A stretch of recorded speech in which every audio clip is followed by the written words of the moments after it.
Hello again, YouTube! This is Dr. Kendo, and I'm here with another Scribblenauts Unlimited object editor commentary. Yes, this is July, Founders Month, of course, for this channel, because my channel started in July 2012. So anyway, we got some Baldi's Basics characters on screen. These are a ton of them that I've made so far, man. We have created almost every Baldi's character. I don't think that was every last one that we've made so far, actually, on screen right there. If it wasn't, then, you know, I'm sure we're gonna get to them all, and we still got a few more left. But anyway, today we are actually creating another Baldi's Basics character, and we're creating a FNaF character, so this is gonna be a twofer. And right here we have a dude as the source object, because we're actually gonna be starting out to create FILENAMETWO, the corrupted character, of course, from Baldi's Basics. I'm going with a neck brace after we actually put down a hospital gown over that dude source object, and really you could start with a lot of different source objects. The reason I like the starting out with the dude is because I can actually put this neck brace down for where his jeans should be right here on this kind of lower midsection, you know, below the torso of the whole character. And that hospital gown actually was mainly just for that shirt shape sort of in the middle, you know, for the main torso. It's not for the little arms. We're gonna make them look a little bit more T-pose style, I guess. So be looking for that pretty soon.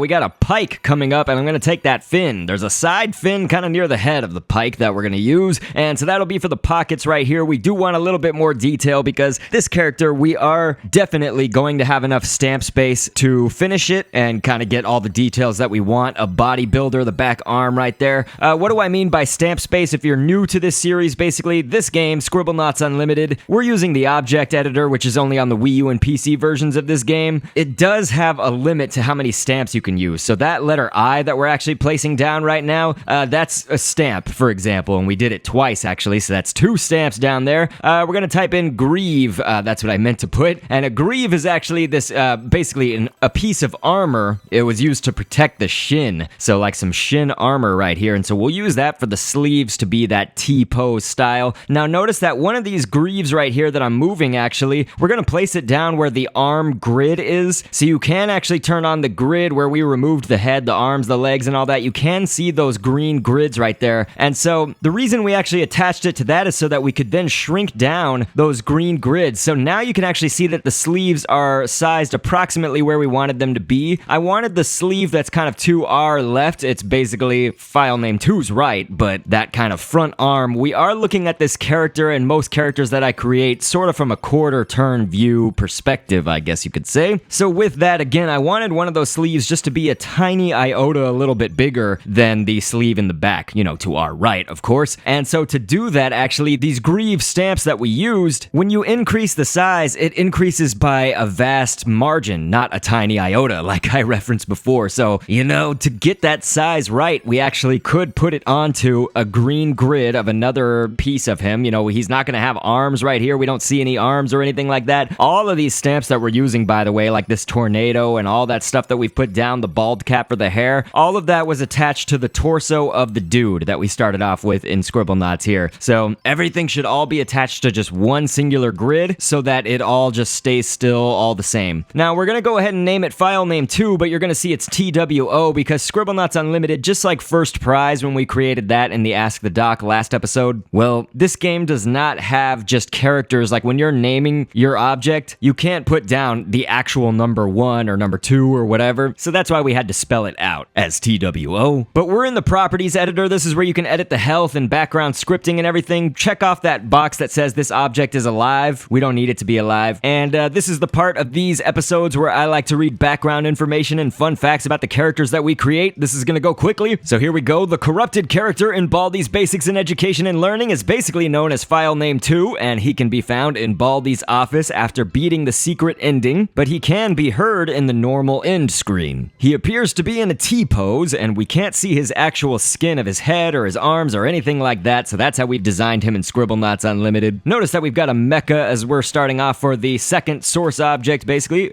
for our second character, I should say, which is gonna be, again, it's a FNaF character this time. We are going with Scraptrap or William Afton, you know, depends on who you're naming him, but either one is acceptable.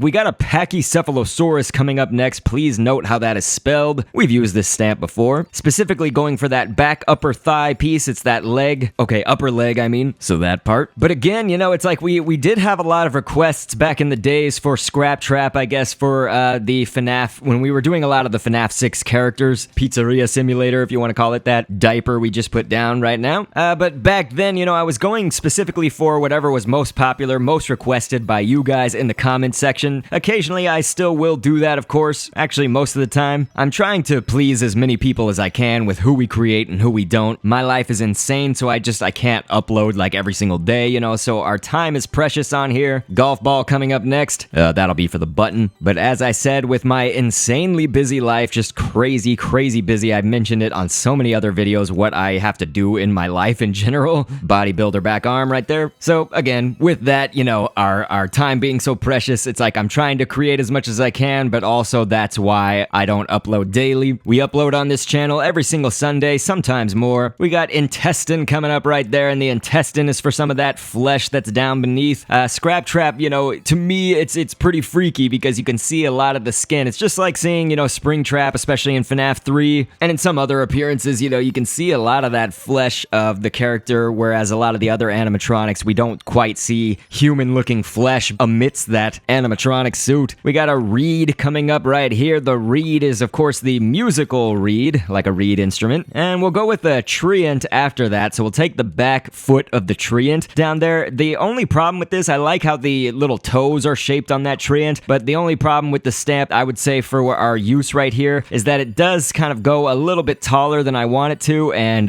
wider, you know, it's kind of wide up there. I wish it kind of narrowed down just a little bit, but that's okay. It's gonna be, you know, we create all of these characters in this series as a whole within the confines of Scribblenauts Unlimited, you know, so I use the parameters of this game, and we obviously can't really manipulate the stamps too much in this game. Like, we can't skew them to make them thinner or fatter or anything like that. We have to kind of just play with the...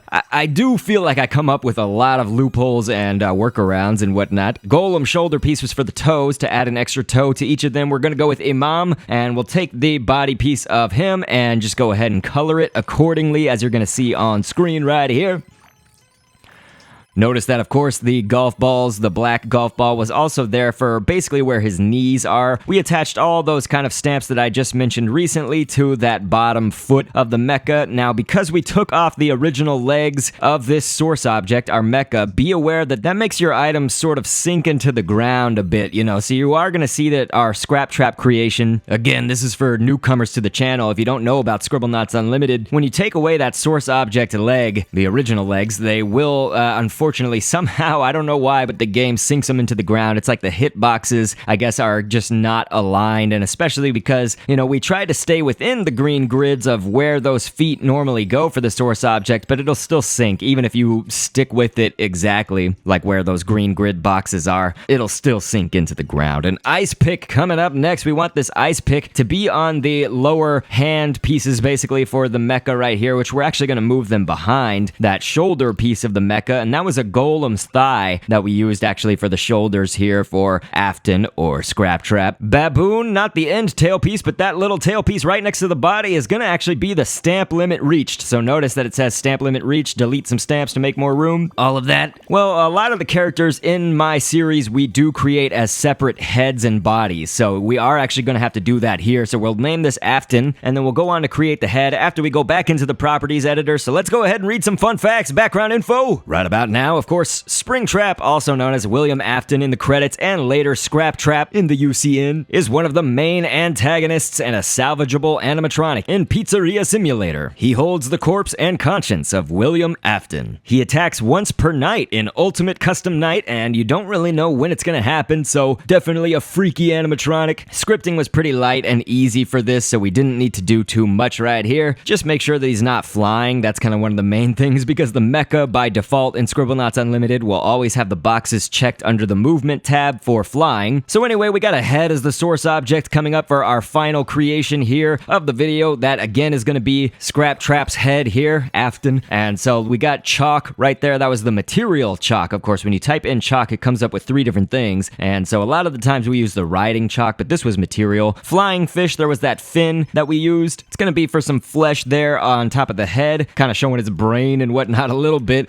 This character's head looks insane. You know, we're obviously, I guess if it wasn't obvious, I should mention that we are not going to be able to have every single detail possible. 8-ball coming up right here. Again, that's because of the stamp space. So even though we are creating the head and the body separately, which allows us a ton more stamp space, we still don't even have enough to get every single last minute tiny detail. And that's somewhat common for, I guess, characters with complex designs. I would feel that a lot of the FNaF characters do fit into that category. Even some of the more simple graphic ones in FNaF actually can become more complex as we create them in Scribblenauts Unlimited, but that's neither here nor there right now because we are creating Scraptrap right here. We got a wart for the pupil. We also did that on the FILENAMETWO character for one of the little eyes that you could see on it. We did use wart, so just to allude back to that. Golem shoulder pieces were down there for the muzzle or the snout pieces that we've got, and we actually just made his little nose right there, a scorpion's bottom middle tail piece. Now we got a jaw. We'll make that. I don't think it needs to be too big. We can just put that. It's okay that it's not attached to the head right now fully because we're going to kind of cover it up right here with this tornado piece. It's kind of in the bottom middle of the tornado right there. So notice, of course, a lot of these have texture patterns, color patterns from that color pattern library in Scribblenauts Unlimited. That's the paintbrush icon down in the bottom middle of the screen. There is a little button to the side after you've hit that paintbrush where you can see a whole bunch of texture patterns and color patterns that you can give. It can help you save a lot of stamp space, I feel like, for a lot of the animatronics. Bottle opener, that's actually a stamp we have not used in this series, which is funny. Kind of somewhat common item in this world. We actually have not used it.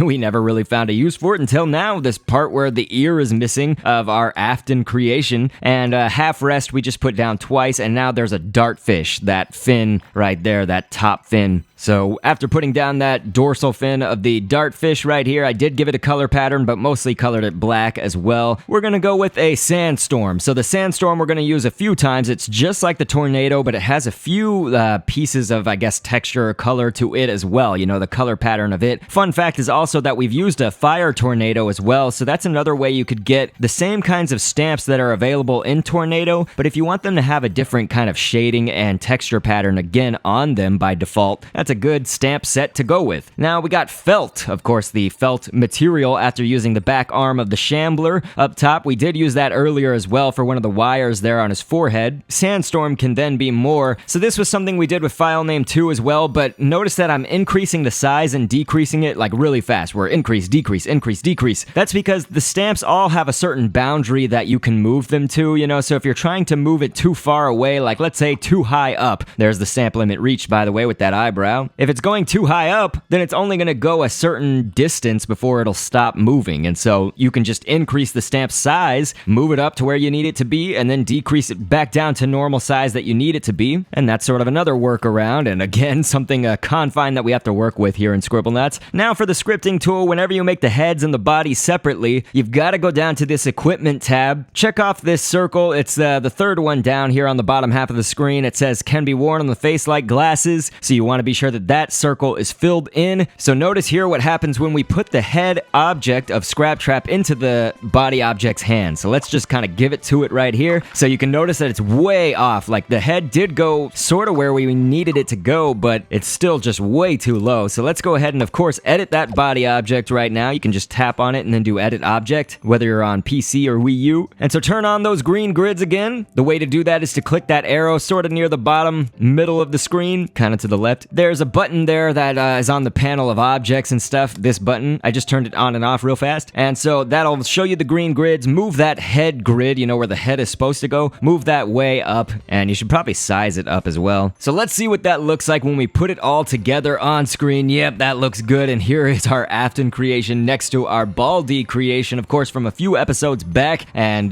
this is hilarious, just kind of seeing Baldi, and then that's that little character off to the side, you know, on the left side of the screen for us. us, that's Baldi Kendo. So that's my avatar, just kind of in the style of Baldi. And so here we have a whole bunch of characters on screen, of course, but there's our FILENAME2 right there next to our Afton creation. Now you do want to add an adjective to FILENAME2 and add that adjective still. So make it still so that it will just stand completely still. Let's go ahead and see a battle, right? We're going to end off the episode pretty soon here, but let's make a fight happen. It looks like I think Afton's going to completely smoke Baldi right there. It does. Afton whooping him up. I guess we didn't give Baldi his ruler, but still, I think the same result would have happened, you know. Afton, especially starting off with the mecha as the source object and just the way we scripted him, I pretty much knew that he was going to win that battle, but that's okay. It was just a short little Scribblenauts thing. I hope you guys enjoyed seeing this episode right here with two different characters. I'll see you guys next Sunday where I'm actually going to be reacting to videos that you guys have created about Dr. Kendo. Doesn't matter if it was like 4 years ago, just recently. If you've got a video that you uploaded on YouTube about me, I'm going to be looking at those and reacting to them. So that's going to be either next weekend or the one after that for Founders Month. I hope you guys like that. And so I'll catch you on the next vid, and thanks for viewing. Like a spectacle so you can be the viewer and